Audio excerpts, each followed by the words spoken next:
বর্তমানে ইসলাম ধ্বংসের জন্য যে কয়েকটা দলের আবির্ভাব হয়েছে তার মধ্যে অন্যতম একটা দল হলো হিজবুত তাওহীদ।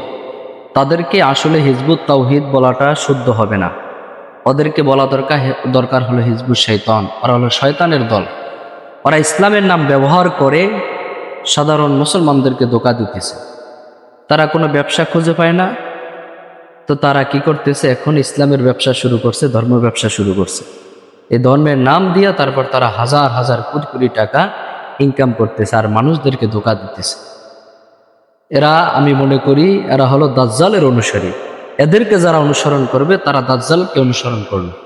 এই জন্য ওদের থেকে অবশ্যই সাবধান, এদের থেকে দূরে থাকতে হবে। কোনোভাবেই তাদের ধোঁকার মধ্যে পড়া যাবে না, কোনোভাবেই তাদের গুমরাহির মধ্যে যেন কেউ না যাইতে পারে, সেই দিকে আমাদের অবশ্যই খেয়াল রাখতে হবে।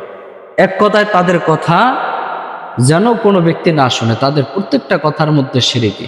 তারা কোরআন হাদিস জানে না, হাদিস জানে না, কোরআন পড়তে পারে না, তাদের কোরআন শুদ্ধ নাই, অথচ শুধু শুধু মানুষদেরকে ধোঁকা দেয়।